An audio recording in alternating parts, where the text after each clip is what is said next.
ਜੀ। ਔਰ ਨਾਲ ਹੀ ਬਰੋਬਰ ਆਰਮੀ ਵੱਲੋਂ ਵੀ ਇੱਕ FIR ਜਿਹੜੀ ਸੀਗੀ ਉਹ ਦਰਜ ਕਰਵਾਈ ਗਈ ਸੀਗੀ। ਪਰ ਇਹ ਐਤਕੀ ਪਹਿਲੀ ਮਰਤਬਾ ਵੇਖਣ ਨੂੰ ਮਿਲਿਆ ਕਿ ਇਹ 22 ਨੇਮ ਪਰਚਾ ਹੋਇਆ। ਅੱਗੇ ਵੀ ਤੁਹਾਨੂੰ ਯਾਦ ਹੋਣਾ ਜਦੋਂ ਜੀਪ ਦੇ ਮੋਹਰੇ ਇੱਕ ਨੌਜਵਾਨ ਨੂੰ ਬਿਠਾਲ ਕੇ ਇਹਨਾਂ ਨੇ ਘੁਮਾਇਆ ਸੀਗਾ, ਜੀ ਜੀ ਜੀ। ਉਦੋਂ ਵੀ ਪਰਚਾ ਤੇ ਦਰਜ ਹੋਇਆ ਸੀ ਆਰਮੀ ਤੇ, ਪਰ 22 ਨੇਮ ਨਹੀਂ ਸੀ ਹੋਇਆ। ਪਰ ਇਸ ਦਫਾ ਵੇਖਣ ਵਾਲੀ ਗੱਲ ਇਹ ਸੀਗੀ ਕਿ ਇਹ ਮਾਮਲਾ ਜਿਹੜਾ ਸੀਗਾ ਉਹ ਇੱਕ ਮੇਜਰ ਦੇ 22 ਨੇਮ ਦਰਜ ਹੋਇਆ। ਉਹਦਾ ਨਾਮ ਸੀਗਾ ਆਦਿਤਿਆ ਕੁਮਾਰ।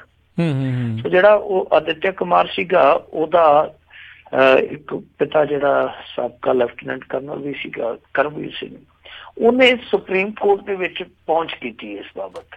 ਇਹ ਤੇ ਬਿਲਕੁਲ ਧੱਕੇਸ਼ਾਹੀ ਹੈ, ਨਾ ਇਨਸਾਫੀ ਹੈ, ਕਿਉਂਕਿ ਫੌਜੀਆਂ ਦੇ ਵੀ ਕੁਛ ਅਧਿਕਾਰ ਹੁੰਦੇ ਆ। ਸੋ ਉਹਦੇ ਤੇ ਸੁਣਵਾਈ ਹੋਈ ਸੀਗੀ ਅੱਜ ਸੁਪਰੀਮ ਕੋਰਟ ਦੇ ਵਿੱਚ। ਸੁਣਵਾਈ ਦੇ ਦੌਰਾਨ ਇਹਨਾਂ ਨੇ ਫਿਰ ਉਸ FIR ਤੇ ਇੱਕ ਦਫਾ ਰੋਕ ਲਾ ਦਿੱਤੀ ਹੈ। ਇਹ ਰੋਕ ਜਿਹੜੀ ਆ ਇਹ 2 ਹਫ਼ਤਿਆਂ ਲਈ ਆ। ਹੁਣ 2 ਹਫ਼ਤਿਆਂ ਦੇ ਅੰਦਰ ਅੰਦਰ ਸਟੇਟ ਸਰਕਾਰ ਨੇ ਔਰ ਸੈਂਟਰਲ ਸਰਕਾਰ ਨੇ ਜਾ ਕੇ ਉੱਥੇ ਜਵਾਬ ਦਾਵਾ ਪੇਸ਼ ਕਰਨਾ। ਇਹ ਜਾ ਕੇ ਆਪੋ ਆਪਣਾ ਜਵਾਬ ਦਾਖਲ ਕਰਨਗੇ। ਉਸ ਤੋਂ ਬਾਅਦ ਜਿਹੜੀ ਅੰਤਮ ਸੁਣਵਾਈ ਹੋਏਗੀ ਉਹ ਕੀ ਨਿਕਲ ਕੇ ਆਉਂਦੀ ਉਹਦੇ ਲਈ ਇੰਤਜ਼ਾਰ ਕਰਨਾ ਪਊਗਾ। ਪਰ ਬਹਰਹਾਲ ਇਸ ਮੇਜਰ ਦੀ ਇੱਕ ਬਹੁਤ ਵੱਡੀ ਰਾਹਤ ਆ। ਹੁਣ ਦੇਖੋ ਇਹ ਜਿਹੜੀ ਘਟਨਾ ਸੀਗੀ, ਇਸ ਘਟਨਾ ਨੂੰ ਲੈ ਕੇ 2 ਵੱਖੋ ਵੱਖਰੇ ਤਰਕ ਆ। ਕੋਈ ਤਰਕ ਇਹ ਦੇ ਰਿਹਾ ਕਿ ਆਰਮੀ ਚਾਹੁੰਦੀ ਤਾਂ ਇਸ ਘਟਨਾ ਤੋਂ ਟਲਿਆ ਜਾ ਸਕਦਾ ਸੀ, ਬਚਾ ਕੀਤਾ ਜਾ ਸਕਦਾ ਸੀ। ਇੱਕ ਤਰਕ ਇਹ ਦਿੱਤਾ ਜਾ ਰਿਹਾ ਕਿ ਆਰਮੀ ਦੀ ਮਜਬੂਰੀ ਬਣ ਗਈ ਸੀਗੀ, ਕਿਉਂਕਿ ਭੀੜ ਨੇ ਇਹਨਾਂ ਨੂੰ ਘੇਰ ਲਿਆ ਚੌਂਕ ਦੇ ਵਿੱਚ। ਫਿਰ ਇਹਨਾਂ ਦੇ ਇੱਕ ਸਾਥੀ ਨੂੰ ਕੁੱਟ-ਕੁੱਟ ਕੇ ਅਧਮੋਇਆ ਕਰ ਦਿੱਤਾ, ਯਾਨੀ ਇਹਨਾਂ ਨੇ ਡਿਫੈਂਸ ਦੇ ਵਿੱਚ ਗੋਲੀ ਚਲਾਈ ਆ। ਹੁਣ ਦੋਨੇ ਆਪੋ ਆਪਣੇ ਥਾਂ ਤੇ ਤਰਕ ਜਿਹੜੇ ਉਹ ਠੀਕ ਕਹਿ ਜਾ ਰਹੇ ਆ, ਪਰ ਦੋਨੇ ਆਪੋ ਵਿੱਚ ਦੀ ਭਿੜਦੇ ਪਏ ਆ। ਹੁਣ ਕੀ ਨੌਬਤ ਉੱਥੇ ਆਈ ਕੀ ਨਹੀਂ ਆਈ ਇਹ ਤੇ ਸਾਰਾ ਕੁਛ ਇਹ ਜਾਣਦੇ ਆ। ਪਰ ਜੋ ਕੁਛ ਹੁਣ ਚੱਲਦਾ ਪਿਆ ਕਸ਼ਮੀਰ ਦੇ ਵਿੱਚ ਉਹ ਬਹੁਤ ਹੀ ਅਣਸੁਖਾਵਾਂ। ਇੱਕ ਤੇ ਪਾਕਿਸਤਾਨ ਦੇ ਵਿੱਚ ਜਿੱਦਾਂ ਜਿੱਦਾਂ ਇਲੈਕਸ਼ਨ ਨੇੜੇ ਆਉਂਦੇ ਪਏ ਆ ਉਦਾਂ ਹਮਲੇ ਵੀ ਬਾਰਡਰ ਤੇ ਤੇਜ਼ ਹੁੰਦੇ ਆ। ਇਹ ਵੀ ਹਮਲੇ ਕਰੀ ਜਾਂਦੇ, ਉਹ ਵੀ ਕਰੀ ਜਾਂਦੇ ਆ। ਗੋਲੀ ਉੱਥੇ ਬਹੁਤ ਜ਼ੋਰਦਾਰ ਚੱਲਦੀ ਪਈ ਆ। ਫਿਰ ਇੱਧਰ ਕਸ਼ਮੀਰ ਦੇ ਵਿੱਚ ਵੀ ਅੱਤਵਾਦੀ ਹਮਲੇ ਹੋ ਰਹੇ ਆ। ਔਰ ਤੀਜੀ ਚੀਜ਼ ਇਹ ਆ ਕਿ ਨਾਲ ਪ੍ਰੋਟੈਸਟ ਵੀ ਚੱਲਦੇ ਪਏ ਆ। ਅੱਜ ਉੱਥੋਂ ਦੇ ਮੁੱਖ ਮੰਤਰੀ ਨੇ ਇਹ ਜ਼ਰੂਰ ਕਿਹਾ ਕਿ ਦੇਖੋ ਇਹਦਾ ਹੱਲ ਹੈ ਜਿਹੜਾ ਉਹ ਪਾਕਿਸਤਾਨ ਦੇ ਨਾਲ ਗੱਲਬਾਤ ਕੀਤਿਆਂ ਹੀ ਨਿਕਲ ਸਕਦਾ। ਜੰਗ ਤੇ ਅਸੀਂ ਕਹਿੰਦੇ ਕਿ 47 ਤੋਂ ਲੜਦੇ ਹੀ ਪਏ ਆ ਉਹ ਜੰਗ ਜਿਹੜੀ, ਪਰ ਉਸ ਜੰਗ ਦੇ ਵਿੱਚੋਂ ਕੋਈ ਸਿੱਟਾ ਤੇ ਨਹੀਂ ਨਿਕਲਿਆ। ਸੋ ਗੱਲਬਾਤ ਬਹੁਤ ਲਾਜ਼ਮੀ ਆ। ਪਰ ਗੱਲਬਾਤ ਤੁਹਾਨੂੰ ਪਤਾ ਹੀ ਹੈ ਕਿ ਜਿਨ੍ਹਾਂ ਲੋਕਾਂ ਨੇ ਕਰਨੀ ਹੈ ਉਹਨਾਂ ਦੀ ਨਾ ਕਰਨ ਦੇ ਵਿੱਚ ਹੀ ਰਾਜਨੀਤੀ ਚੱਲਦੀ ਹੈ। ਸੋ ਗੱਲਬਾਤ ਇਸੇ ਤਰ੍ਹਾਂ ਹੀ ਇੱਕ ਕਹਿ ਦਊਗਾ ਕਿ ਗੱਲਬਾਤ ਕਰਨੀ ਚਾਹੀਦੀ ਹੈ, ਦੂਸਰਾ ਕਹੂਗਾ ਕਿ ਨਹੀਂ ਕਰਨੀ ਚਾਹੀਦੀ। ਪਰ ਇਹਦੇ ਵਿੱਚ ਜਿਹੜਾ ਕਸ਼ਮੀਰ ਪਿਸਦਾ ਪਿਆ, ਜਿਹਦੇ ਬਾਰੇ ਇੱਕ ਕਵੀ ਨੇ ਇੱਕ ਵਾਰੀ ਲਿਖਿਆ ਸੀਗਾ कि पहाड़ों के जिस्मों पे बर्फों की चादर, चिनारों के पत्तों पे शबनम की बिस्तर, हंसी वादियों में महकती है केसर, कहीं झिल मिलाते हैं झीलों के जेवर, है कश्मीर धरती पे जन्नत का मंजर। सो वो ਜਿਹੜਾ ਜन्नत ਦਾ ਮੰਜ਼ਰ ਹੈ ਨਾ ਕਸ਼ਮੀਰ, ਉਹਦੇ ਵਿੱਚ ਜਿਹੜਾ ਬਰੂਦ ਦਾ ਧੂੰਆਂ ਤੁਖਦਾ ਪਿਆ, ਇਹ ਸਾਰੀਆਂ ਚੀਜ਼ਾਂ ਚਾਹੇ ਬਰਫ਼ ਦੀ ਚਾਦਰ, ਚਾਹੇ ਸ਼ਬਨਮ ਦਾ ਬਿਸਤਰ, ਚਾਹੇ ਮਹਿਕ ਦੀ ਕੇਸਰ, ਚਾਹੇ ਝੀਲਾਂ ਦਾ ਜੇਵਰ, ਚਾਹੇ ਜੰਨਤ ਦਾ ਮੰਜ਼ਰ, ਉਹ ਸਾਰੇ ਹੀ ਲੁਕੇ ਛਿਪੇ ਪਏ ਆ। ਜੀ ਜੀ ਜੀ। ਅਗਲੀ ਗੱਲ ਕਰੀਏ ਮਿੰਟੂ ਜੀ, ਵੀ ਸਰਕਾਰ ਨੇ ਪਿਛਲੇ ਸਾਲ 81,000 ਕਰੋੜ ਪਾਇਆ ਵੱਟੇ ਖਾਤੇ। ਵੱਟੇ ਖਾਤੇ ਕਹਿ ਲੋ ਜਾਂ ਰੇਵੜੀਆਂ ਵੱਟ ਦਿੱਤੀਆਂ, ਕਿਉਂਕਿ ਸਾਰਾ ਪੈਸਾ ਤੇ ਲੋਕਾਂ ਦਾ ਹੀ ਆ ਜੀ। ਲੋਕ ਕਹਿੰਦੇ ਆ ਕਿ ਸਾਡੇ ਜੇਬ ਚ ਕਢਾਉਣ ਦਾ ਚਾਅ ਸੀਗਾ, ਤੁਸੀਂ ਕਢਾ ਕੇ ਨੋਟਬੰਦੀ ਚ ਬੈਂਕ ਦੇ ਵਿੱਚ ਰਖਾ ਲਏ ਤੇ ਬੈਂਕ ਦੇ ਵਿੱਚੋਂ ਤੁਸੀਂ ਵੱਟੇ ਖਾਤੇ ਚ ਪਾ ਲਏ, ਤੇ ਉਹਦੇ ਨਾਲ ਚੰਗਾ ਸੀਗਾ ਜੇ ਸਾਡੇ ਖਾਤੇ ਚ ਪਏ ਰਹਿੰਦੇ ਤੇ ਕੀ ਕਹਿੰਦੇ ਸੀ ਤੁਹਾਨੂੰ। ਦੇਖੋ ਇਹ ਜਿਹੜਾ ਹੁਣ ਫਿਗਰ ਨਿਕਲ ਕੇ ਆਇਆ ਪਿਛਲੇ ਸਾਲ ਦਾ, ਕਿਉਂਕਿ ਇਸ ਸਾਲ ਦਾ ਤਾਂ ਹਾਲੇ ਫਿਗਰ ਜਿਹੜਾ ਉਹ ਅੱਗੇ ਨਿਕਲੇਗਾ, ਪਰ ਸੰਭਾਵਨਾ ਇਹੋ ਹੀ ਜਤਾਈ ਜਾ ਰਹੀ ਹੈ ਕਿ ਗਾਂ ਦੀ ਗਾਂ ਇਹਨਾਂ ਦੇ ਰਿਕਾਰਡ ਤੋੜਦੇ ਜਾਣਾ। ਦੇਖੋ ਇਸ ਦਫਾ ਜਿਹੜਾ NPA ਦਾ ਵੱਟੇ ਖਾਤੇ ਚ ਪਿਆ ਸਰਮਾਇਆ ਉਹ 81,683 ਕਰੋੜ ਦਾ, ਜਿਹੜਾ ਕਿ ਬਹੁਤ ਜ਼ਿਆਦਾ। ਜੇ 2012-13 ਚ ਦੇਖੀਏ ਤਾਂ ਇਹਨਾਂ ਨੇ 27,231 ਕਰੋੜ ਵੱਟੇ ਖਾਤੇ ਚ ਪਾਇਆ ਸੀ। ਜੇ 2013-14 ਦੀ ਗੱਲ ਕਰੀਏ ਫਿਰ ਉਦੋਂ 34,409 ਕਰੋੜ ਵੱਟੇ ਖਾਤੇ ਚ ਪਾਇਆ ਸੀ। ਜੇ 14-15 ਦੀ ਗੱਲ ਕਰੀਏ ਉਦੋਂ 49,000 ਕਰੋੜ ਰੁਪਈਆ ਇਹਨਾਂ ਨੇ ਲਗਭਗ ਜਿਹੜਾ ਸੀ ਵੱਟੇ ਖਾਤੇ ਚ ਪਾਇਆ। ਉਸ ਤੋਂ ਬਾਅਦ ਫਿਰ ਜੇ 15-16 ਦੀ ਗੱਲ ਕਰੀਏ 57,585 ਕਰੋੜ ਰੁਪਈਆ ਵੱਟੇ ਖਾਤੇ 'ਚ ਪਾ ਦਿੱਤਾ। ਤੇ ਜਿਹੜਾ ਪਿਛਲਾ ਫਾਈਨੈਂਸ਼ੀਅਲ ਸਾਲ ਸੀਗਾ 16-17 ਉਹਦੇ 'ਚ ਇਹਨਾਂ ਨੇ 81,683 ਕਰੋੜ ਰੁਪਈਆ ਸੀਗਾ ਜਿਹੜਾ ਉਹ ਵੱਟੇ ਖਾਤੇ 'ਚ ਪਾ ਦਿੱਤਾ। ਹੁਣ ਤੁਸੀਂ ਆਪ ਹੀ ਅੰਦਾਜ਼ਾ ਲਾ ਲਓ ਕਿ ਸਾਲ ਦਰ ਸਾਲ ਇਹ ਵੱਟੇ ਖਾਤੇ 'ਚ ਪੈਂਦੀ ਰਕਮ ਜਿਹੜੀ ਆ ਉਹ ਵਿਕਰਾਲ ਹੁੰਦੀ ਜਾਂਦੀ ਹੈ, ਵਿਸ਼ਾਲ ਹੁੰਦੀ ਜਾਂਦੀ ਹੈ, ਵੱਡੀ ਹੁੰਦੀ ਜਾਂਦੀ ਹੈ। ਹੁਣ ਇਹਦੇ ਨਾਲ ਕੁਛ ਚੀਜ਼ਾਂ ਜਿਹੜੀਆਂ ਉਹ ਵੇਖਣ ਵਾਲੀਆਂ ਕਿ ਸਤੰਬਰ ਤੱਕ ਦੇਖੋ ਸਰਕਾਰੀ ਬੈਂਕਾਂ ਦਾ ਜਿਹੜਾ NPA ਸੀਗਾ ਉਹ 7.34 ਲੱਖ ਕਰੋੜ ਸੀਗਾ, ਯਾਨੀ ਕਹਿ ਸਕਦੇ ਕਿ ਲਗਭਗ 7.5 ਲੱਖ ਕਰੋੜ ਰੁਪਈਆ। ਤੇ ਨਿੱਜੀ ਬੈਂਕਾਂ ਦਾ ਹੈਗਾ ਸੀਗਾ 1 ਲੱਖ ਕਰੋੜ ਰੁਪਈਆ ਪੂਰਾ। ਹੁਣ ਤੁਸੀਂ ਆਪ ਹੀ ਅੰਦਾਜ਼ਾ ਲਾ ਲਓ ਕਿ ਜਿਹੜੇ ਸਾਡੇ ਸਰਕਾਰੀ ਬੈਂਕ ਆ ਉਹਨਾਂ ਦਾ NPA ਕਿੰਨਾ ਚਲੇ ਗਿਆ 7.5 ਲੱਖ ਕਰੋੜ, ਤੇ ਨਿੱਜੀ ਬੈਂਕਾਂ ਦਾ NPA ਕਿੰਨਾ ਹੈ ਉਹ 1 ਲੱਖ ਕਰੋੜ ਰੁਪਈਆ। ਫਰਕ ਕਿਉਂ ਹੈ? ਕਿਉਂਕਿ ਇਹਨਾਂ ਸਰਕਾਰੀ ਬੈਂਕਾਂ ਰਾਹੀਂ ਕਾਰਪੋਰੇਟ ਨੂੰ ਬਹੁਤ ਵੱਡੀਆਂ ਰਿਆਇਤਾਂ ਦਿੱਤੀਆਂ ਜਾ ਰਹੀਆਂ, ਸੋ ਬੋਝ ਪੈ ਰਿਹਾ ਇਹਨਾਂ ਬੈਂਕਾਂ ਤੇ। ਔਰ ਇਹਦੀ ਮਿਸਾਲ ਇੱਕ ਹੋਰ ਵੀ ਆ, ਦੇਖੋ 20 ਸਾਲਾਂ ਦੀ ਹਿਸਟਰੀ ਦੇ ਵਿੱਚ, ਵੈਸੇ ਮੋਦੀ ਸਾਹਿਬ ਹਿਸਟਰੀ ਕ੍ਰੀਏਟ ਕਰਦੇ ਪਏ ਆ, ਮੈਂ ਤਾਂ ਕਹੂੰਗਾ ਕਿ ਹਿਸਟਰੀ ਕ੍ਰੀਏਟਰ ਕਹਿ ਸਕਦੇ ਉਹਨਾਂ ਨੂੰ, ਬੜੀ ਗਜ਼ਬ ਦੀ ਹਿਸਟਰੀ ਕ੍ਰੀਏਟ ਕਰਦੇ ਆ ਹਰੇਕ ਮਾਮਲੇ। ਤਾਂ ਇਹ ਪਹਿਲੀ ਦਫਾ ਹੋਇਆ ਕਿ SBI ਜਿਹੜਾ ਇਸ ਦੇਸ਼ ਦਾ ਸਭ ਤੋਂ ਵੱਡਾ ਜਨਤਕ ਬੈਂਕਿੰਗ ਅਦਾਰਾ ਹੈ, ਸਟੇਟ ਬੈਂਕ ਆਫ ਇੰਡੀਆ, 20 ਸਾਲਾਂ ਦੀ ਹਿਸਟਰੀ 'ਚ ਪਹਿਲੀ ਦਫਾ ਘਾਟੇ 'ਚ ਗਿਆ। ਔਰ ਜਿਹੜਾ ਐਤਕੀ ਤਿਮਾਹੀ ਦਾ ਉਹਨਾਂ ਦਾ ਸ਼ੁੱਧ ਘਾਟਾ ਸੀਗਾ ਉਹ ਚਲੇ ਗਿਆ 1818 ਕਰੋੜ ਰੁਪਈਏ ਦਾ। ਔਰ ਕਮਾਲ ਦੀ ਗੱਲ ਆ ਕਿ ਜਿਹੜਾ ਬੈਂਕ ਪਿਛਲੀ ਤਿਮਾਹੀ ਦੇ ਵਿੱਚ 18-19 ਹਜ਼ਾਰ ਕਰੋੜ ਰੁਪਈਏ ਦੇ ਮੁਨਾਫੇ 'ਚ ਸੀਗਾ, ਉਹ ਬੈਂਕ ਜਿਹੜਾ ਉਹ 3 ਮਹੀਨਿਆਂ ਦੇ ਅੰਦਰ ਘਾਟੇ 'ਚ ਚਲਾ ਜਾਂਦਾ। ਸੋ ਇਹ ਵੀ ਇੱਕ ਹਿਸਟਰੀ ਜਿਹੜੀ ਆ ਉਹ ਇਸ ਮਾਮਲੇ 'ਚ ਕ੍ਰੀਏਟ ਹੋ ਗਈ ਹੈ। ਸੋ ਕੁੱਲ ਮਿਲਾ ਕੇ ਅਸੀਂ ਕਹਿ ਸਕਦੇ ਹਾਂ ਕਿ ਨਰਿੰਦਰ ਮੋਦੀ ਸਾਹਿਬ ਇਸ ਮਾਮਲੇ 'ਚ ਵੀ ਝੂਠ ਬੋਲਦੇ ਆ, ਦੇਸ਼ ਨੂੰ ਗੁੰਮਰਾਹ ਕਰਦੇ ਆ। ਦੇਖੋ ਸੰਸਦ ਦੇ ਵਿੱਚ ਖੜ ਕੇ ਉਹਨਾਂ ਨੇ ਥੋੜੇ ਦਿਨ ਪਹਿਲਾਂ ਕਿਹਾ ਸੀਗਾ, ਥੋੜੇ ਦਿਨ ਪਹਿਲਾਂ ਜਿੱਦਣ ਉਹ ਹਾਸੇ ਮਜ਼ਾਕ ਵਾਲਾ ਮੁੜ ਕੇ ਇੱਕ ਬਹੁਤ ਵੱਡਾ ਰਫੜ ਪੈ ਗਿਆ ਸੀ, ਤਾਂ ਉਸ ਦਿਨ ਇਹਨਾਂ ਨੇ ਕੀ ਕਿਹਾ ਸੀ? ਇਹ ਕਹਿੰਦੇ ਸੀਗੇ ਕਿ ਜਦੋਂ ਅਸੀਂ ਸਰਕਾਰ ਸਾਂਭੀ ਤੇ ਸਾਨੂੰ ਇਹ ਕਿਹਾ ਗਿਆ ਕਿ NPA 36% ਆ, ਤੇ ਜਦ ਕਿ ਅਸੀਂ ਕਾਗਜ਼ ਖੰਗਾਲੇ ਤਾਂ ਪਤਾ ਲੱਗਿਆ ਕਿ ਇਹ 82% ਹੈ। ਪਹਿਲੀ ਗੱਲ ਤੇ ਇਹ ਆ ਕਿ 36% NPA ਜਾਂ 82% NPA ਕਿਸੇ ਦੇਸ਼ ਦਾ ਹੋ ਨਹੀਂ ਸਕਦਾ। ਜੇ ਹੋ ਜਾਵੇ ਤੇ ਫਿਰ ਉੱਥੇ ਬੈਂਕ ਨਹੀਂ ਹੋਣਗੇ, ਬੈਂਕਾਂ ਦੀ ਥਾਂ ਤੇ ਉੱਥੇ ਕੂੜੇ ਦੇ ਢੇਰ ਪਏ ਹੋਣਗੇ। ਸੋ NPA ਕੀ ਸੀਗਾ? ਇਹਨਾਂ ਨੇ ਜਿਹੜਾ ਫਿਗਰ ਦੇਣਾ ਸੀਗਾ, ਪਤਾ ਨਹੀਂ ਬਾਈ ਮਿਸਟੇਕ ਜਾਂ ਇਹਨਾਂ ਨੇ ਜਾਣ ਬੁੱਝ ਕੇ ਦਿੱਤਾ, ਉਹ 1% ਕਹਿਣਾ ਸੀਗਾ 3.6%, ਤਾਂ ਬਾਅਦ ਦੇ ਵਿੱਚ ਇਹਨਾਂ ਨੇ ਕਹਿਣਾ ਸੀ 8.2, ਉਹਨੂੰ 36 ਬਣਾਤਾ, ਉਹਨੂੰ 82 ਬਣਾਤਾ। ਹੁਣ ਤੁਸੀਂ 8.2 ਤੇ ਹੀ ਲੈ ਲਓ, ਇਹ ਆਪ ਹੀ ਬਣਦੇ ਆ ਨਾ ਕਿ 2014 ਚ ਅਸੀਂ ਆਏ ਤੇ ਉਹ NPA ਨਿਕਲਿਆ 8.2, ਤੇ ਜੇ ਅੱਜ ਤੁਸੀਂ ਦੇਖੋਗੇ ਤੇ ਉਹੀ NPA ਹੈ ਜਿਹੜਾ ਉਹ ਕਿਤੇ ਨਾ ਕਿਤੇ ਚਲਾ ਗਿਆ। ਮਤਲਬ ਕਿ ਇਹ ਤੇ ਕਹਿੰਦੇ ਕਿ ਕਾਂਗਰਸ ਨੇ ਝੂਠ ਬੋਲਿਆ, NPA ਉਹਨਾਂ ਨੇ ਬਹੁਤ ਵੱਡੇ ਪੱਧਰ ਤੇ ਵਧਾਇਆ, ਪਰ ਆਪਦੀ ਵਾਰੀ ਇਹ ਗੱਲ ਨਹੀਂ ਦੱਸਦੇ ਕਿ ਸਾਡੇ ਵਾਰੀ ਕਿੰਨਾ ਵੱਧਦਾ ਪਿਆ NPA, ਉਹਨਾਂ ਵਾਰੀ ਬਹੁਤ ਥੋੜਾ ਸੀਗਾ। ਔਰ ਦੂਸਰੀ ਗੱਲ ਹੈ ਕਿ ਤੁਹਾਨੂੰ ਪਤਾ ਹੀ ਹੈ 2008 ਦੇ ਵਿੱਚ ਸੰਸਾਰਕ ਮੰਦਾ ਪਿਆ ਸੀਗਾ, ਉਹ ਤੇ ਉਸ ਮੰਦੇ ਚੋਂ ਵੀ ਨਿਕਲੇ ਆ, ਪਰ ਮੋਦੀ ਸਾਹਿਬ ਨੇ ਚੰਗੇ ਭਲੇ ਨੂੰ ਵੀ ਮੰਦੇ ਚ ਬਦਲ ਦਿੱਤਾ, ਔਰ ਜਿਹੜਾ NPA ਵਧਿਆ ਉਹਦੇ ਬਾਰੇ ਗੱਲ ਹੀ ਨਹੀਂ ਕਰਦੇ। ਜੀ ਜੀ ਜੀ ਅਗਲੀ ਆਪਾਂ ਮਿੰਟੂ ਜੀ ਗੱਲ ਕਰਦੇ ਹਾਂ ਮਨੀਪੁਰ ਫਰਜ਼ੀ ਮੁਕਾਬਲੇ। ਸੁਪਰੀਮ ਕੋਰਟ ਨੇ CBI ਦੀ ਕਾਰਵਾਈ ਤੇ ਜਤਾਈ ਸਖਤ ਨਾਰਾਜ਼ਗੀ। ਮਨੀਪੁਰ ਦੇ ਵਿੱਚ ਨਾ ਕਾਫੀ ਜ਼ਿਆਦਾ ਫਰਜ਼ੀ ਮੁਕਾਬਲੇ, ਵੈਸੇ ਤੇ ਪੂਰੇ ਭਾਰਤ 'ਚ ਹੀ ਹੁੰਦੇ ਰਹਿੰਦੇ ਫਰਜ਼ੀ ਮੁਕਾਬਲੇ। ਅੱਜ ਕੱਲ ਫਰਜ਼ੀ ਮੁਕਾਬਲਿਆਂ ਦਾ ਭੂਤ ਹੈ ਜਿਹੜਾ ਉਹ ਉੱਤਰ ਪ੍ਰਦੇਸ਼ 'ਚ ਵੜਿਆ ਹੋਇਆ, ਉੱਥੇ ਸਾਰੀਆਂ ਕਸਰਾਂ ਨਿਕਲਦੀਆਂ ਪਈਆਂ, ਤੇ ਜਿਹੜਾ ਉੱਥੋਂ ਦਾ ਮੁੱਖ ਮੰਤਰੀ ਆ ਉਹ ਕਹਿੰਦਾ ਕੀ ਕਰੀਏ, ਬਸ ਜਿਹੜੇ ਬੰਦੂਕ ਦੀ ਭਾਸ਼ਾ ਸਮਝਦੇ ਉਹਨਾਂ ਨੂੰ ਉਸੇ ਭਾਸ਼ਾ 'ਚ ਹੀ ਜਵਾਬ ਦਿੰਦੇ ਪਏ ਆ। ਤੇ ਉਹ ਜਿਹੜੇ ਦੂਸਰੇ ਆ ਜਿਹੜੇ ਰਿਟਾਇਰਡ ਅਫਸਰ ਆ, ਖਾਸ ਤੌਰ ਤੇ ਜਿਨ੍ਹਾਂ ਨੇ ਇਹੋ ਜਿਹੇ ਸਮੇਂ ਦੇਖੇ ਆ, ਉਹ ਕਹਿੰਦੇ ਆ ਕਿ ਬੰਦੂਕ ਨਾਲ ਬੰਦੂਕ ਦਾ ਜਵਾਬ ਦੇਣ ਵਾਲਾ ਤੇ 50 ਸਾਲਾਂ ਨੂੰ ਚਲੇ ਜਾਊਗਾ, ਪਰ ਜਿਹੜੇ ਬੰਦੂਕ ਚਲਾਉਂਦੇ ਪਏ ਆ ਨਾ, ਜਦੋਂ ਉਹਨਾਂ ਨੂੰ ਜਵਾਬ ਦੇਣੇ ਪਏ, ਇਹਨੇ ਮੁੜ ਕੇ ਆਪਣੇ ਆਸ਼ਰਮ ਚੋਂ ਬਾਹਰ ਨਿਕਲ ਕੇ ਉਹਨਾਂ ਦਾ ਹਾਲ ਨਹੀਂ ਪੁੱਛਣਾ। ਇਹ ਜਿਹੜਾ ਮਨੀਪੁਰ ਦਾ ਮਾਮਲਾ, ਇਹਦੇ ਵਿੱਚ ਵੀ ਸ਼ਿਕਾਇਤਾਂ ਬਹੁਤ ਸਾਰੀਆਂ ਆਈਆਂ, ਕਿਉਂਕਿ ਇੱਥੇ ਤੁਹਾਨੂੰ ਪਤਾ ਹੀ ਆ ਕਿ ਫੌਜ ਦੇ ਕੋਲ ਵਿਸ਼ੇਸ਼ ਅਧਿਕਾਰ ਹਾਸਲ ਨੇ, ਔਰ ਇਹਨਾਂ ਦੇ ਖਿਲਾਫ ਹੀ ਉਹ ਬੀਬੀ ਇਰੋਮ ਸ਼ਰਮੀਲਾ ਜਿਹੜੀ ਬਹੁਤ ਲੰਮਾ ਸਮਾਂ ਸੰਘਰਸ਼ ਵੇਟ ਕੇ ਬੈਠੀ ਰਹੀ ਹੈ ਜੀ। ਸੋ ਇਹ ਵਿਸ਼ੇਸ਼ ਅਧਿਕਾਰ ਕਈ ਵਾਰ ਤੁਹਾਨੂੰ ਪਤਾ ਹੀ ਹੈ, ਫੌਜ ਹੋਵੇ, ਨੀਮ ਫੌਜੀ ਦਸਤੇ ਹੋਣ, ਇਹਨਾਂ ਨੂੰ ਬਹੁਤ ਗਲਤ ਰਸਤੇ ਤੋੜ ਦਿੰਦੇ ਆ ਜਿਹੜੇ ਵਿਸ਼ੇਸ਼ ਅਧਿਕਾਰ ਹੁੰਦੇ ਆ, ਜਿਹਨੂੰ ਜਿੱਦਾਂ ਅਫਸਪਾ ਕਿਹਾ ਜਾਂਦਾ ਕਿ ਜੀ।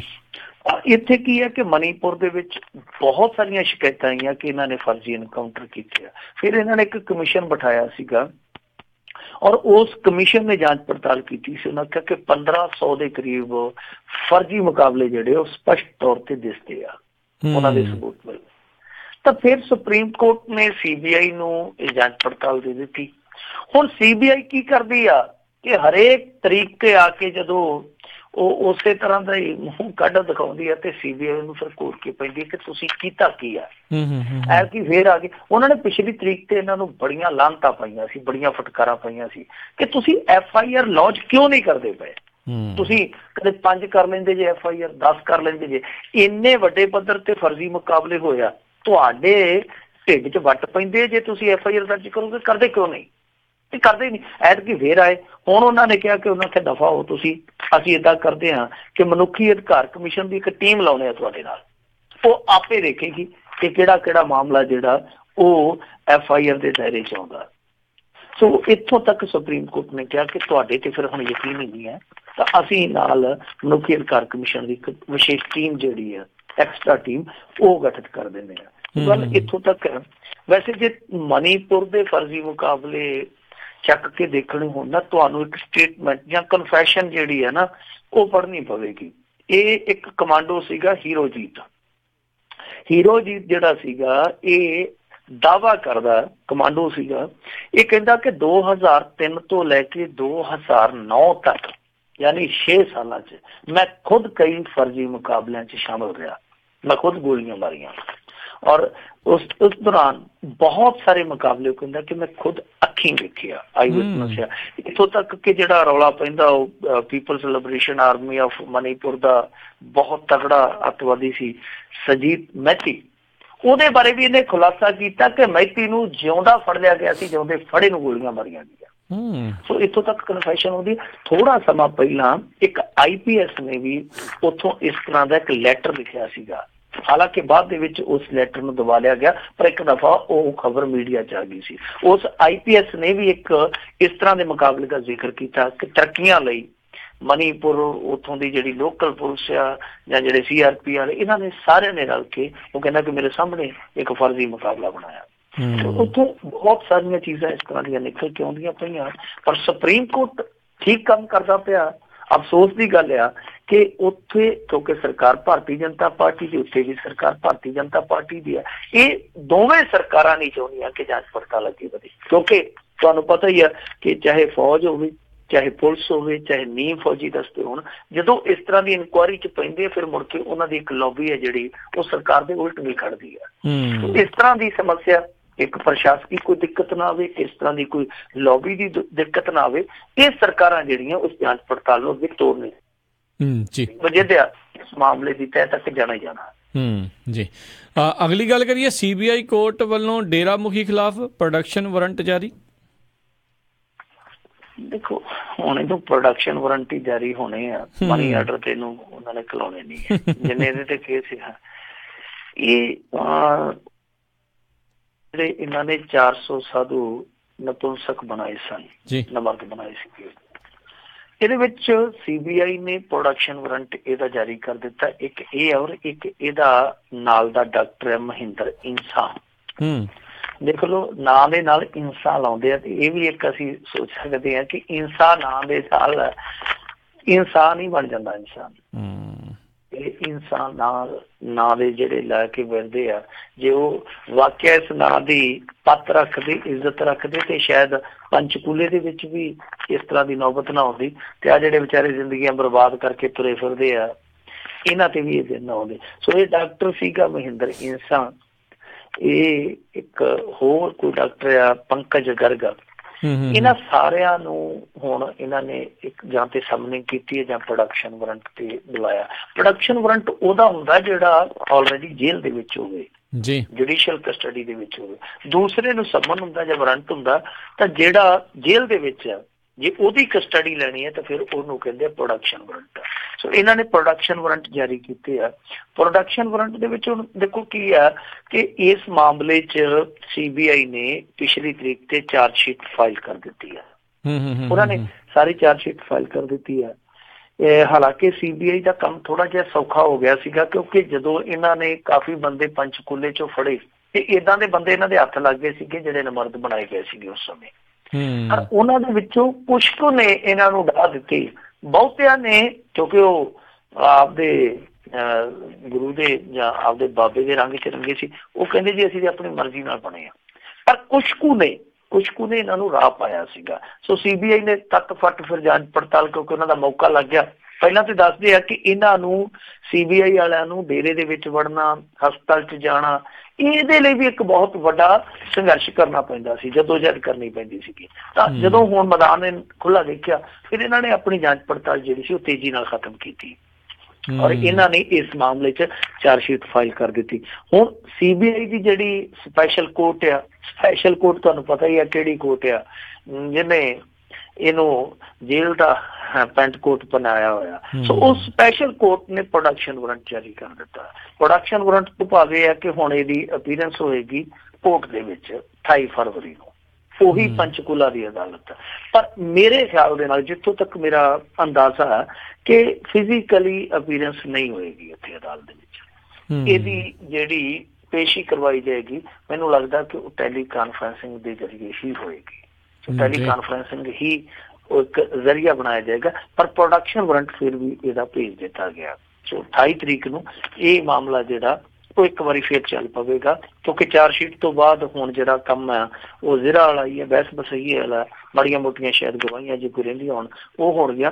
ਤਾਂ ਕੁੱਲ ਮਿਲਾ ਕੇ ਅਸੀਂ ਕਹਿ ਸਕਦੇ ਹਾਂ ਕਿ ਤੇਜ਼ੀ ਨਾਲ ਇਹਦੇ ਤੇ ਸਕੰਜੇ ਜਿਹੜੇ ਉਹ ਕੱਸੇ ਜਾ ਰਹੇ ਆ। ਉੱਦਾਂ ਜਿਹੜਾ ਮੌੜ ਬੰਬ ਬਲਾਸਟ ਵਾਲਾ ਮਾਮਲਾ, ਉਹਦੇ 'ਚ ਅਪਡੇਟ ਇਹ ਆ ਕਿ ਕੁਛ ਬੰਦੇ ਜਿਹੜੇ ਪੀੜਤ ਆ, ਉਹਨਾਂ ਦੇ ਵਿੱਚੋਂ ਪਰਿਵਾਰ ਜਿਹੜੇ ਆ ਉਹ ਡੇਰਾ ਪ੍ਰੇਮੀਆਂ ਦੇ ਪੈਰੋਕਾਰੀ ਆ।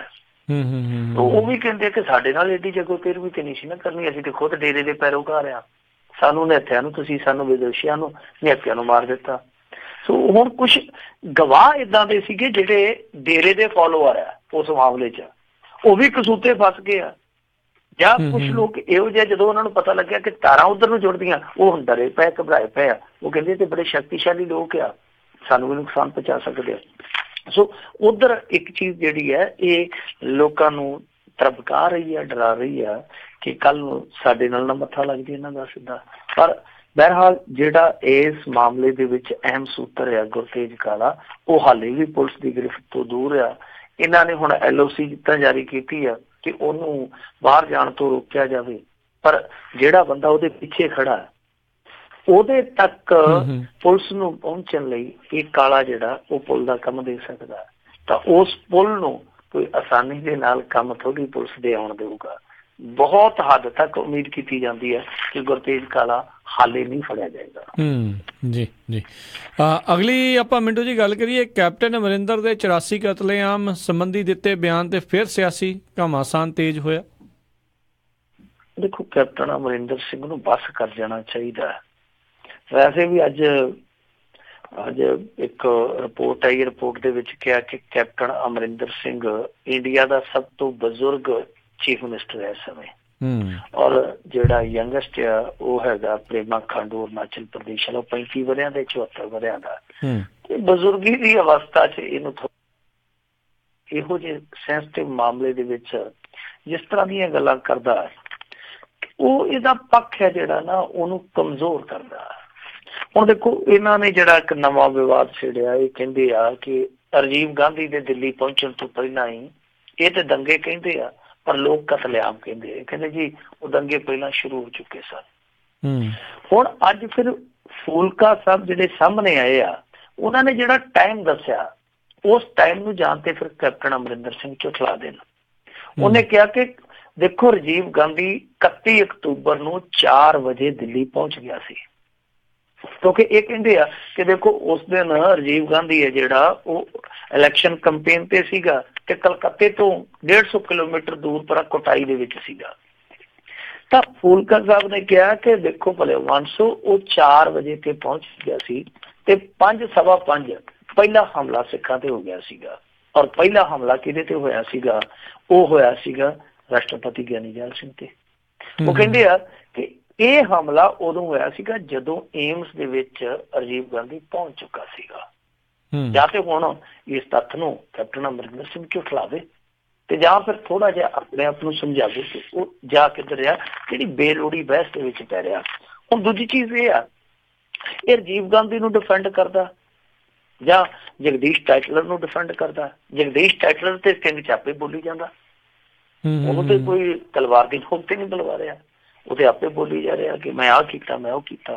ਫਿਰ ਹੁਣ ਰਾਜੀਵ ਗਾਂਧੀ ਬਾਰੇ ਆ, ਦੇਖੋ ਜੇ ਰਾਜੀਵ ਗਾਂਧੀ ਦਾ ਕੋਈ ਰੋਲ ਹੀ ਹੈ ਨਹੀਂ ਤੇ ਕੈਪਟਨ ਅਮਰਿੰਦਰ ਸਿੰਘ ਘੱਟੋ ਘੱਟ ਇਹ ਤੇ ਸਾਫ਼ ਕਰੇ ਨਾ ਕਿ ਉਹ ਜਿਹੜਾ ਸ਼ਬਦ ਬੋਲਿਆ ਸੀਗਾ ਕਿ ਜਦ ਕੋਈ ਬੜਾ ਪੇੜ ਗਿਰਤਾ ਤਾਂ ਧਰਤੀ ਕੰਪਤੀ ਹੈ, ਉਹ ਕਿਸ ਸ਼ਖਸ ਨੇ ਬੋਲਿਆ ਸੀ? ਜੇ ਰਾਜੀਵ ਗਾਂਧੀ ਨੇ ਨਹੀਂ ਬੋਲਿਆ, ਉਹ ਜੌਨੀ ਵਾਕਰ ਨੇ ਬੋਲਿਆ ਸੀ। ਰਾਜੀਵ ਗਾਂਧੀ ਨੂੰ ਘੱਟੋ ਘੱਟ ਉਹਨੂੰ ਤੇ ਸਵਾਲ ਨਹੀਂ ਕੀਤਾ ਜਾ ਸਕਦਾ। ਕੈਪਟਨ ਅਮਰਿੰਦਰ ਸਿੰਘ ਤੇ ਇਸ ਸਵਾਲ ਦਾ ਨਿਵਾਰਨ ਕਰ ਸਕਦਾ ਨਾ ਕਿ ਉਹ ਗੱਲ ਕਿਹਨੇ ਕਹੀ ਸੀਗੀ। ਦੂਜੀ ਚੀਜ਼ ਇਹ ਆ ਕਿ ਜੇ ਇਹਨਾਂ ਦਾ ਹਾਈ ਕਮਾਂਡ ਦਾ ਵਿੱਚ ਕੋਈ ਹੱਥ ਹੀ ਨਹੀਂ, ਜਿੱਦਾਂ ਇੱਕ ਕਮਿਸ਼ਨ ਨੇ ਵੀ ਦੇਖੋ ਇਹਨਾਂ ਦੀ ਹਾਈ ਕਮਾਂਡ ਨੂੰ ਬਚਾ ਲਿਆ ਸੀਗਾ, ਲੋਅਰ ਲੈਵਲ ਦੇ ਜਿਹੜੇ ਲੀਡਰ ਸੀ ਉਹਨਾਂ ਦਾ ਨਾਂ ਲੈਤਾ ਸੀਗਾ, ਉਹ ਵੀ ਇੱਕ ਚਾਲਬਾਜ਼ੀ। ਹੁਣ ਦੇਖੋ ਜੇ ਸਾਰਾ ਕੁਛ ਹੋਇਆ ਹੀ ਨਹੀਂ ਜਾਂ ਹੇਠਲੇ ਪੱਧਰ ਤੇ ਹੋਇਆ ਤੇ ਫਿਰ ਉਸ ਸਮੇਂ ਦਾ ਜਿਹੜਾ ਕੋਈ ਉੱਥੇ ਲੈਫਟੀਨੈਂਟ ਗਵਰਨਰ ਸੀਗਾ, ਜਿਹੜਾ ਕੋਈ ਪੁਲਿਸ ਅਫਸਰ ਸੀਗਾ, ਜਿਹੜਾ ਕੋਈ ਹੋਰ ਪ੍ਰਸ਼ਾਸਕੀ ਅਧਿਕਾਰੀ ਸੀ, ਉਹਦੇ ਤੇ ਕਾਰਵਾਈ ਕਿਉਂ ਨਹੀਂ ਹੋਈ?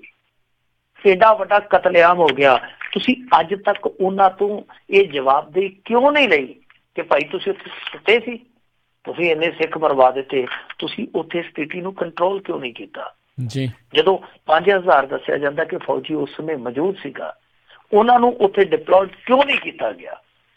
ਇਹ ਕੈਪਟਨ ਅਮਰਿੰਦਰ ਸਿੰਘ ਇਹਨਾਂ ਸਵਾਲਾਂ ਦੇ ਜਵਾਬ ਤੇ ਦੇਵੇ, ਕਿਉਂਕਿ ਉਹ ਕਾਂਗਰਸ ਦਾ ਹਿੱਸਾ, ਕਾਂਗਰਸ ਦੇ ਉਹ ਸਾਬਕਾ ਪ੍ਰਧਾਨ ਮੰਤਰੀ ਨੂੰ ਡਿਫੈਂਡ ਕਰਦਾ। ਅੱਜ ਦੇ ਸਵਾਲ ਹੈ ਸਿੱਖਾਂ ਦੇ, ਇਹਨਾਂ ਦਾ ਜਵਾਬ ਦੇਣਾ ਚਾਹੀਦਾ। ਔਰ ਇਹ ਕੈਪਟਨ ਅਮਰਿੰਦਰ ਸਿੰਘ ਜਿਸ ਤਰ੍ਹਾਂ ਦੀ ਰਾਜਨੀਤੀ ਕਰਦਾ, ਇਸ ਰਾਜਨੀਤੀ ਦਾ ਸਭ ਤੋਂ ਹਾਸੋਹੀਣਾ ਪੱਖ ਤੇ ਇਹ ਆ ਕਿ ਇਹੀ ਕੈਪਟਨ ਅਮਰਿੰਦਰ ਸਿੰਘ ਕਦੇ ਸਿੱਖਾਂ ਦੇ ਹੱਕ 'ਚ ਅਸਤੀਫੇ ਦਿੰਦਾ ਸੀਗਾ। ਅੱਜ ਕੈਪਟਨ ਅਮਰਿੰਦਰ ਸਿੰਘ ਉਹਨਾਂ ਪਰਿਸਥਿਤੀਆਂ ਤੋਂ ਉਲਟ ਖੜਦਾ ਪਿਆ। ਅਜੀਬੋ-ਗਰੀਬ ਦੀ ਗੱਲ, ਕਦੇ 21 ਸਿੱਖਾਂ ਦੀ ਗੱਲ ਕਰਦਾ ਕਿ ਮੈਂ ਉਹ ਮੁੰਡੇ ਫੜ ਕੇ ਆਪ ਹੀ ਦੇ ਕੇ ਆਇਆ ਸੀਗਾ, ਮੁੜ ਕੇ ਮਾਰ ਦਿੱਤੇ ਗਏ। ਬਾਅਦ ਦੇ ਵਿੱਚ ਉਹਨਾਂ ਦਾ ਜ਼ਿਕਰ ਹੀ ਨਹੀਂ ਕਰਦਾ, ਉਹਨਾਂ ਦਾ ਨਾਂ ਹੀ ਨਹੀਂ ਲੈਂਦਾ।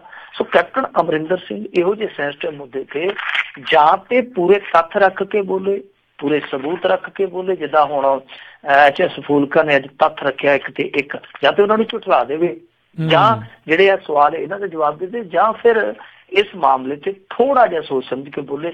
ਮੇਰੇ ਖਿਆਲ ਦੇ ਨਾਲ ਮੈਂ ਜਿੱਦਾਂ ਅੱਗੇ ਤੁਹਾਨੂੰ ਕਿਹਾ ਕਿ ਜਿਸ ਪੜਾਅ ਤੇ ਨੇ, ਜਿਸ ਉਮਰ ਦੇ ਉਹ ਦੌਰ 'ਚ ਦਾਖਲ ਹੋ ਚੁੱਕਿਆ, ਉੱਥੇ ਇਹਨਾਂ ਨੂੰ ਇਹ ਦੇਖਣਾ ਚਾਹੀਦਾ ਕਿ ਮੁੱਦੇ ਦੀ ਸੰਜੀਦਗੀ ਕਿੰਨੀ ਹੈ। ਇਹ ਨਹੀਂ ਦੇਖਣਾ ਚਾਹੀਦਾ ਕਿ ਜਿਸ ਰਾਜੀਵ ਗਾਂਧੀ ਦੇ ਨਾਲ ਉਹਨਾਂ ਦਾ ਪਰਿਵਾਰ ਜੁੜ ਕੇ ਅੱਜ ਇੱਥੋਂ ਤੱਕ ਪਹੁੰਚਿਆ ਕਿ ਉਹ ਹਾਲੇ ਵੀ ਕਾਂਗਰਸ ਦੇ ਉੱਤੇ ਕਾਬਜ਼ ਨੇ, ਉਹਨਾਂ ਨੂੰ ਖੁਸ਼ ਕਰਨਾ। ਇਹ ਦੇਖਣ ਦੀ ਥਾਂ ਤੇ ਇਹ ਦੇਖਣਾ ਚਾਹੀਦਾ ਕਿ ਜਿਹੜੇ ਵਿਕਟਮ ਨੇ ਉਹਨਾਂ ਦੇ ਜ਼ਖਮਾਂ ਦੇ ਜਿਹੜੇ ਆਇਆ ਖਰੀਦ ਆ, ਉਹਨੂੰ ਕਿੱਦਾਂ ਖੁਰਚਿਆ ਜਾ ਰਿਹਾ ਇਹਨਾਂ ਸ਼ਬਦਾਂ ਦੇ ਬਾਰੇ। ਸੋ ਬਚਣਾ ਚਾਹੀਦਾ, ਜਾਂ ਇਹ ਸਾਰੀਆਂ ਚੀਜ਼ਾਂ ਜਿਹੜੀਆਂ ਉਹ ਸਾਫ਼ ਕਰਕੇ ਦੱਸਣੀਆਂ ਚਾਹੀਦੀਆਂ।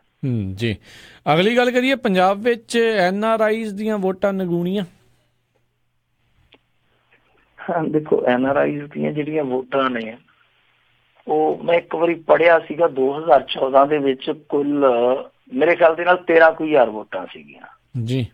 ਔਰ ਜਿਹੜੀਆਂ ਵੋਟਾਂ 2014 ਦੀਆਂ ਲੋਕ ਸਭਾ ਚੋਣਾਂ 'ਚ ਪਈਆਂ ਸੀਗੀਆਂ NRIs ਦੀਆਂ, ਉਹ ਤੇ 8 ਕੁ ਸੀ ਮੇਰੇ ਖਿਆਲ ਦੇ ਨਾਲ ਕੁੱਲ, ਜਿਹਦੇ 'ਚ 4 ਗੁਜਰਾਤੀਆਂ ਦੀਆਂ ਸੀ, ਯਾਨੀ ਮੋਦੀ ਸਾਹਿਬ ਦੇ ਉਹ ਖਾਸ ਹੋਣੇ ਆ। ਤਾਂ ਖਾਸ ਤੋਂ ਭਾਵੇਂ ਕਿ ਉਹਨਾਂ ਨੂੰ ਵਿਸ਼ੇਸ਼ ਰੁਚੀ ਹੋਏਗੀ ਨਾ ਇਲੈਕਸ਼ਨ 'ਚ ਕਿ ਸਾਡੇ ਗੁਜਰਾਤ ਦਾ ਪ੍ਰਧਾਨ ਮੰਤਰੀ ਦੇ ਦਾਅਵੇਦਾਰ ਦਾ ਬੰਦਾ।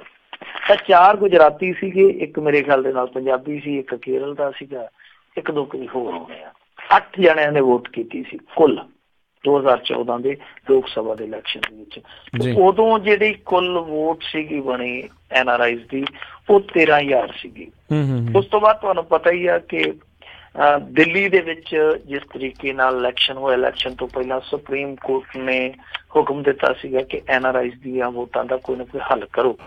ਤਾਂ ਫਿਰ ਤਾਦਾਦ ਦੱਸਦੇ ਆ ਕਿ ਵੋਟਰਾਂ ਦੀ ਵਧੀ 13,000 ਤੋਂ ਚੱਲ ਕੇ 24-25,000 तक आ गई, कोई इस तो ज्यादा नहीं है जी। यानी इस समय एग्जैक्ट फिगर तो है नहीं अपने को, पर एक अंदाजा के लगभग 24-25,000 होगी, ਵੱਧ ਤੋਂ ਵੱਧ 30 ਬਣ ਗਈ ਹੋਊਗੀ, ਇਸ ਤੋਂ ਜ਼ਿਆਦਾ ਨਹੀਂ।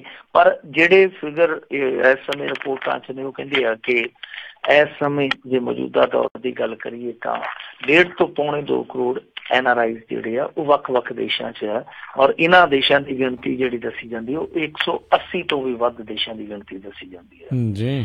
ਹੁਣ ਇਹਦੇ ਵਿੱਚ ਜਿਹੜੀ ਸਮੱਸਿਆ ਇਸ ਸਮੇਂ ਉਹ ਪੰਜਾਬ ਦੇ ਨਾਲ ਜੁੜੀ ਜਾਂਦੀ ਹੈ, ਕਿਉਂਕਿ ਪੰਜਾਬ ਦੇ NRIs ਜਿਹੜੇ ਆ ਉਹ ਪੂਰੇ ਸੰਸਾਰ ਦੇ ਵਿੱਚ ਫੈਲੇ ਹੋਏ ਆ। ਤੇ ਅੱਜ ਜਿਹੜਾ ਇਹ ਫਿਗਰ ਨਿਕਲਿਆ ਕਿ ਪੰਜਾਬ ਦੇ ਕੁੱਲ ਕਿੰਨੇ NRI ਵੋਟਰ ਆ, ਉਹ ਸਾਰਿਆਂ ਨੂੰ ਹੈਰਾਨ ਕਰਦਾ ਕਿ ਇੱਥੇ ਕੁੱਲ ਵੋਟਰ ਆ 314। 314 NRI ਵੋਟਰ ਆ। ਹੁਣ ਦੇਖੋ ਇਹ NRI ਵੋਟ ਕਿਉਂ ਨਹੀਂ ਬਣਾਉਂਦੇ ਜਾਂ ਸਰਕਾਰ ਕਿਉਂ ਨਹੀਂ ਉਹਨਾਂ ਦੀ ਰੁਚੀ ਇੱਧਰ ਨੂੰ ਪਲਟਾ ਕੇ ਲਿਆਉਂਦੀ, ਇਹ ਵੇਖਣ ਵਾਲੀ ਗੱਲ ਹੈ, ਸਮਝਣ ਵਾਲੀ ਆ। ਪਰ ਦੱਸਦੇ ਆ ਕਿ 2 ਕੁੰਡੀਆਂ ਇਸ ਮਾਮਲੇ ਦੇ ਵਿੱਚ ਬੜੀਆਂ ਕਸੂਤੀਆਂ। ਇੱਕ ਤੇ ਇਹ ਆ ਕਿ ਦੇਖੋ ਜਿਹੜਾ ਕੋਈ ਬੰਦਾ ਚਲੇ ਜਾਂਦਾ ਬਾਹਰ, ਜਦੋਂ ਉਹਦਾ ਉਧਰ ਪਾਸਪੋਰਟ ਰੀਨਿਊ ਹੁੰਦਾ ਤੇ ਉਹਦਾ ਇੱਧਰਲਾ ਜਿਹੜਾ ਐਡਰੈਸ ਆ ਉਹ ਪ੍ਰਿੰਟ ਨਹੀਂ ਹੁੰਦਾ।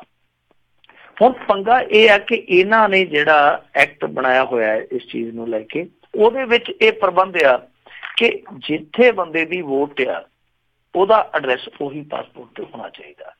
ਇੱਕ ਸਮੱਸਿਆ ਬੜੀ ਵੱਡੀ ਪੇਸ਼ ਆਉਂਦੀ ਪਈ ਆ। ਦੂਸਰੀ ਹੈ ਕਿ ਵੀਜ਼ਾ ਵਿਖਾਉਣ ਵਾਲੀ, ਉਹ ਇਹਨਾਂ ਨੇ ਕੁੰਡੀ ਰੱਖੀ ਹੋਈ ਹੈ ਕਿ ਵੀਜ਼ਾ ਵਿਖਾਇਆ ਜਾਵੇ। ਤਾਂ ਜਦੋਂ ਕੋਈ PR ਹੋ ਜਾਂਦਾ ਜਾਂ ਉਹਦੀਆਂ ਅਲੱਗ ਤੁਹਾਨੂੰ ਪਤਾ ਹੀ ਆ ਜਿਸ ਤਰੀਕੇ ਨਾਲ ਉਹਨਾਂ ਦਾ ਕਾਰਡ ਵਗੈਰਾ ਹੁੰਦਾ ਉਹ ਬਦਲ ਜਾਂਦਾ, ਤਾਂ ਇਹ ਵੀਜ਼ਾ ਮੰਗਦੇ ਕਿ ਵੀਜ਼ਾ ਦਿਖਾਇਆ ਜਾਵੇ ਇੱਕ ਵਾਰੀ।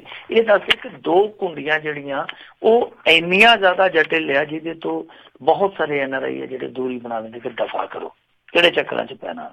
ਹੁਣ ਇਹ ਅੱਜ ਤੱਕ 2 ਸਮੱਸਿਆਵਾਂ ਕਿਉਂ ਨਹੀਂ ਹੱਲ ਹੋਈਆਂ ਉਹ ਸਮਝ ਤੋਂ ਪਰੇ ਆ, ਕਿਉਂਕਿ ਸਾਡੇ ਸਾਹਮਣੇ ਤੇ ਇਹੋ ਜਿਹੀਆਂ ਕੁੰਡੀਆਂ ਆ ਰਹੀਆਂ ਰਿਪੋਰਟਾਂ ਦੇ ਵਿੱਚ ਕਿ ਇਹਨਾਂ 2-3 ਚੀਜ਼ਾਂ ਕਰਕੇ NRI ਜਿਹੜੇ ਉਹ ਮਨ ਖੱਟਾ ਕਰੀ ਬੈਠੇ ਆ। ਹਾਲਾਂਕਿ ਸੁਪਰੀਮ ਕੋਰਟ ਵਾਰ-ਵਾਰ ਕਹਿ ਰਿਹਾ ਇਹਨਾਂ ਨੂੰ ਕਿ ਤੁਸੀਂ NRI ਦੀ ਵੋਟ ਉਸ ਤਰ੍ਹਾਂ ਹੀ ਭੁਗਤਾਉਣ ਦਾ ਪ੍ਰਬੰਧ ਕਰੋ ਜਿਸ ਤਰ੍ਹਾਂ ਅੱਗੇ ਆਰਮੀ ਵਾਲੇ ਇੱਥੇ ਭੁਗਤਾਉਂਦੇ ਆ ਜਾਂ ਜਿਹੜੇ ਹੋਰ ਦੂਰ ਦਰਾਜ ਦੇ ਇਲਾਕਿਆਂ 'ਚ ਡਿਊਟੀ ਕਰਦੇ ਉਹ ਕਰਦੇ, ਕੋਈ ਇਸ ਤਰ੍ਹਾਂ ਦਾ ਉਹਨਾਂ ਦਾ ਪ੍ਰਬੰਧ ਕਰੋ। ਪਰ ਦੂਸਰੇ ਪਾਸੇ ਵੋਟਰ ਜਿਹੜੇ NRI ਜਿਨ੍ਹਾਂ ਨੇ ਵੋਟ ਕਰਨੀ ਹੈ ਉਹਨਾਂ ਦੀ ਤਾਦਾਦ ਇੰਨੀ ਘੱਟ ਆ ਤੇ ਉਸ ਤਾਦਾਦ ਨੂੰ ਵਧਾਉਣ ਲਈ ਨਾ ਕੋਈ ਇੱਥੋਂ ਦੀ ਜਿੱਦਾਂ ਸਾਡੀ ਲੋਕਲ ਗੌਰਮੈਂਟ ਹੈ ਉਹ ਕੋਈ ਯਤਨ ਕਰਦੀ ਹੈ, ਨਾ ਸੈਂਟਰ ਗੌਰਮੈਂਟ ਕੋਈ ਯਤਨ ਕਰਦੀ ਹੈ। ਤਾਂ ਹੋਣਾ ਕੀ ਚਾਹੀਦਾ ਕਿ ਆਹ ਜਿਹੜੀਆਂ ਕੁੰਡੀਆਂ ਹੋ ਸਕਦਾ ਹੋਰ ਵੀ ਹੋਣ, ਮੈਨੂੰ ਤੇ ਇੰਨਾ NRI ਮਾਮਲਿਆਂ ਦਾ ਇਲਮ ਨਹੀਂ ਹੈ, ਹੋ ਸਕਦਾ ਹੋਰ ਵੀ ਕੁੰਡੀਆਂ ਹੋਣ, ਪਰ ਜਿੰਨੀਆਂ ਵੀ ਆ ਇਹਨਾਂ ਨੂੰ ਤਾਂ ਤੱਕ ਲਿਜਾ ਕੇ ਇਹਨਾਂ ਦਾ ਹੱਲ ਕਰਵਾਉਣਾ ਚਾਹੀਦਾ।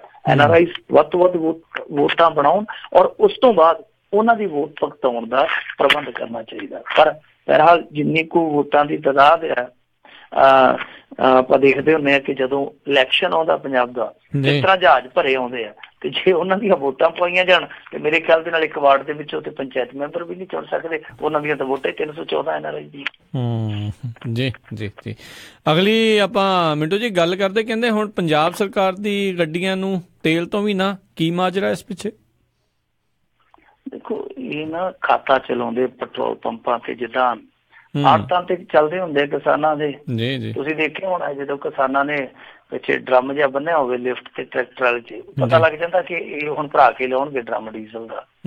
ਤੇ ਉਹ ਹੁੰਦਾ ਕੀ ਹੈ ਕਿ ਆੜਤੀਆ ਪਰਚੀ ਕੱਟ ਦਿੰਦਾ, ਉਹ ਜਾ ਕੇ ਪਰਚੀ ਦਿਖਾ ਦਿੰਦੇ ਆ, ਉਹ ਡੀਜ਼ਲ ਡਰਮ 'ਚ ਪਾ ਦਿੰਦੇ ਆ ਤੇ ਜ਼ਿਮੀਂਦਾਰ ਆਪਦੇ ਘਰ ਨੂੰ ਆ ਜਾਂਦਾ।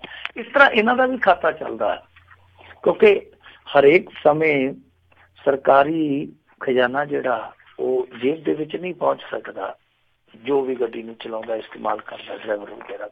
ਤਾਂ ਹੁੰਦਾ ਕੀ ਹੈ ਕਿ ਆਮ ਤੌਰ ਤੇ ਜਿਹੜਾ ਇੱਕ ਪ੍ਰਬੰਧ ਬਣਿਆ ਜਿਸ ਤਰ੍ਹਾਂ ਸ਼ਾਹੂਕਾਰ ਤੇ ਕਿਸਾਨ ਦਾ ਰਿਸ਼ਤਾ, ਉੱਦਾਂ ਹੀ ਪੈਟਰੋਲ ਪੰਪ ਵਾਲਿਆਂ ਦਾ ਤੇ ਇਹਨਾਂ ਪ੍ਰਸ਼ਾਸਕੀ ਗੱਡੀਆਂ ਵਾਲਿਆਂ ਦਾ, ਉਹ ਤੇਲ ਪਵਾ ਲੈਂਦੇ ਆ 2-3 ਮਹੀਨੇ ਉਹਦਾ ਹਿਸਾਬ ਕਿਤਾਬ ਜਿਹੜਾ ਕਲੀਅਰ ਕਰ ਦਿੱਤਾ ਜਾਂਦਾ, ਨੱਕੀ ਕਰ ਦਿੱਤਾ ਜਾਂਦਾ। ਹੁਣ ਹੋਇਆ ਕੀ ਹੈ ਕਿ ਜਦੋਂ ਦੀ ਸਰਕਾਰ ਬਦਲੀ ਆ ਜਿਹੜੇ ਮਾੜੇ ਮੋਟੇ ਅੱਗੇ ਫੰਡ ਆ ਜਾਂਦੇ ਸੀਗੇ ਜਿਨ੍ਹਾਂ ਦੇ ਨਾਲ ਬਿੱਲ ਕਲੀਅਰ ਹੁੰਦੇ ਰਹਿੰਦੇ ਸੀਗੇ ਉਹ ਸਾਰੇ ਵੀ ਵਾਪਸ ਬੁਲਾ ਲਏ ਗਏ ਆ। ਮਤਲਬ ਕਿ ਜਿਹੜੇ ਨਵੇਂ ਤਾਂ ਦੇਣੇ ਕੀ ਸੀਗੇ, ਜਿਹੜੇ ਪੁਰਾਣੇ ਪੈਸੇ ਉਹ ਸਾਰੇ ਵਾਪਸ ਬੁਲਾ ਲਏ, ਸਾਰੇ ਹੀ ਇਹਨਾਂ ਨੇ ਵਾਪਸ ਲੈਣੇ ਆ। ਹੁਣ ਪੈਟਰੋਲ ਪੰਪਾਂ ਵਾਲੇ ਆ ਜਿਹੜੇ ਉਹ ਸਾਰੇ ਇਕੱਠੇ ਹੋ ਕੇ ਜਿਹੜੀ ਉਹਨਾਂ ਦੀ ਐਸੋਸੀਏਸ਼ਨ ਹੈ, ਉਹਨਾਂ ਨੇ ਹੁਣ ਇਹਨਾਂ ਨੂੰ ਅਲਟੀਮੇਟਮ ਦੇ ਦਿੱਤਾ ਵੀ ਦੇਖੋ ਸੱਜਣੋ, ਤੁਹਾਡਾ ਅਸੀਂ ਬਹੁਤ ਬੁੱਤਾ ਸਾਰ ਦਿੱਤਾ, ਬੜਾ ਡੰਗ ਸਾਰ ਦਿੱਤਾ, ਹੁਣ ਸਾਥੋਂ ਇਹ ਕੰਮ ਨਹੀਂ ਮਿਲ, ਜੇ ਆਪਣਾ ਕੋਈ ਬਿਲਾ ਕਰ ਲਓ। ਸਾਡਾ ਜਿਹੜਾ ਕਰੋੜਾਂ ਰੁਪਈਆਂ ਦਾ ਬਕਾਇਆ ਜੇ ਤੁਸੀਂ 28 ਫਰਵਰੀ ਤੱਕ ਨਾ ਦਿੱਤਾ ਤੇ ਫਿਰ ਜਿਹੜੀ 1 ਮਾਰਚ ਚੜੂਗੀ ਉਹਦੇ 'ਚ ਤੁਸੀਂ ਆਪਣਾ ਤੇਲ ਜਿਹੜਾ ਉਹ ਆਪ ਪ੍ਰਬੰਧ ਕਰ ਲਓ, ਅਸੀਂ ਤੇਲ ਨਹੀਂ ਪਾਵਾਂਗੇ ਜੀ। ਵੈਸੇ ਤਾਂ ਕਾਫੀ ਮਹਿਕਮੇ ਆ ਜਿਹੜੇ ਉਹ ਇਸ ਪੰਪ ਵਾਲੇ ਮਾਮਲੇ 'ਚ ਕਰਜ਼ਾਈ ਆ, ਪਰ ਦੱਸਦੇ ਕਿ ਪੰਜਾਬ ਪੁਲਿਸ ਦਾ ਜਿਹੜਾ ਕਰਜ਼ਾ ਉਹ ਸਾਰਿਆਂ ਤੋਂ ਵੱਡਾ। ਪਰ ਦੇਖੋ ਕਰਜ਼ਾ ਪੰਜਾਬ ਪੁਲਿਸ ਦਾ ਵੱਡਾ, ਪਰ ਮੈਨੂੰ ਲੱਗਦਾ ਕਿ ਪੰਜਾਬ ਪੁਲਿਸ ਵਾਲਿਆਂ ਨੇ ਤੇ ਖਿੱਚ ਧੂ ਕੇ ਆਪਣਾ ਕੰਮ ਚਲਾ ਲੈਣਾ, ਉਹਨਾਂ ਨੂੰ ਤਾਂ ਕਿਸੇ ਨੇ ਰੋਕਣਾ ਨਹੀਂ, ਤੇਲ ਪਾ ਹੀ ਦੇਣਾ, ਉਹਨਾਂ ਨੇ ਪਾ ਹੀ ਲੈਣਾ। ਪਰ ਦੂਜੇ ਵਿਭਾਗ ਹੈ ਜਿਹੜੇ ਉਹ ਕੰਮ ਤੋਂ ਜਾਂਦੇ ਲੱਗਣਗੇ ਜੇ ਇਹਨਾਂ ਦੇ ਬਿੱਲ ਕਲੀਅਰ ਨਾ ਹੋਏ ਤਾਂ ਫਿਰ ਇਸ ਸੂਰਤ ਦੇ ਵਿੱਚ ਕਿਉਂਕਿ ਖਜ਼ਾਨਾ ਤੇ ਖਾਲੀ ਹੈ, ਉਹ ਕੈਪਟਨ ਅਮਰਿੰਦਰ ਸਿੰਘ ਵੀ ਕਹਿ ਦਿੰਦਾ ਤੇ ਜਿਹੜਾ ਸਾਡਾ ਖਜ਼ਾਨਾ ਮੰਤਰੀ ਹੈ ਸਾਫ਼ ਕਰਨਾ ਖਾਲੀ ਖਜ਼ਾਨਾ ਮੰਤਰੀ ਜਿਹੜਾ ਮਨਪ੍ਰੀਤ ਸਿੰਘ ਬਾਦਲ ਉਹ ਵੀ ਕਹਿ ਦਿੰਦਾ ਕਿ ਖਜ਼ਾਨਾ ਖਾਲੀ ਹੈ। ਤਾਂ ਜਦੋਂ ਖਜ਼ਾਨਾ ਖਾਲੀ ਹੈ ਫਿਰ ਉਸ ਸੂਰਤ ਦੇ ਵਿੱਚ ਜਾਂ ਤੇ ਗੱਡੀਆਂ ਜਿਹੜੀਆਂ ਨੌਰਿਆਂ 'ਚ ਬੈਕ ਕਰਕੇ ਲਾ ਦਿੱਤੀਆਂ ਜਾਣ ਤੇ ਜਾਂ ਫਿਰ ਚੁੱਪ ਕਰਕੇ ਉਹ ਗੱਡੀਆਂ ਵਾਲੇ ਜਿਹੜੇ ਉਹਨਾਂ ਨੂੰ ਉਹ ਜਿਵੇਂ ਰਿਫਾਈਨਰੀ ਰਫੂਨਰੀ ਦੇ ਅੱਗੇ ਤੰਬੂ ਲੱਗਦੇ ਆ, ਇਹੋ ਜਿਹੀਆਂ ਥਾਵਾਂ ਤੇ ਤੰਬੂ ਕੱਢ ਕੇ ਬਿਠਾ ਦੇਣ, ਫਿਰ ਉੱਥੋਂ ਇਕੱਠੇ ਕਰ ਲਿਆ ਕਰਨਗੇ। ਜੀ ਜੀ ਜੀ। ਤੇ ਮਿੰਟੂ ਜੀ ਬਹੁਤ ਬਹੁਤ ਤੁਹਾਡਾ ਧੰਨਵਾਦ, ਤੁਸੀਂ ਸਾਡੇ ਨਾਲ ਜੁੜੇ ਇਹਨਾਂ ਖਬਰਾਂ ਬਾਰੇ ਸਾਨੂੰ ਜਾਣਕਾਰੀ ਦਿੱਤੀਆਂ। ਅਗਲੀ ਵਾਰ ਤੱਕ ਲਈ ਮਿਹਰਬਾਨੀ, ਸਤਿ ਸ਼੍ਰੀ ਅਕਾਲ ਜੀ। ਤੇ ਸਰੋਤਿਓ ਇੱਥੇ ਹੀ ਸਾਡਾ ਅੱਜ ਦਾ ਇਹ ਪ੍ਰੋਗਰਾਮ ਸਮਾਪਤ ਹੈ। ਮਿਲਾਂਗੇ ਤੁਹਾਨੂੰ ਸਾਰਿਆਂ ਨੂੰ ਅਗਲੇ ਬੁਲੇਟਿਨ ਦੇ ਵਿੱਚ। ਉਦੋਂ ਤੱਕ ਲਈ ਮੇਰੇ ਵੱਲੋਂ ਤੁਹਾਨੂੰ ਸਾਰਿਆਂ ਨੂੰ ਬਹੁਤ ਪਿਆਰ ਸਤਿਕਾਰ ਸਾਹਿਬ ਦੋਨੋਂ ਜੋੜ ਕੇ ਨਿੱਘੀ ਜਿਹੀ ਸਤਿ ਸ਼੍ਰੀ ਅਕਾਲ ਜੀ। ਜਿਉਂਦੇ ਵਾਸਤੇ ਰਹੋ, ਹਾਸੇ ਖੇਡਦੇ ਰਹੋ, ਸੁਣਦੇ ਰਹੋ ਪੰਜਾਬੀ ਰੇਡੀਓ USA।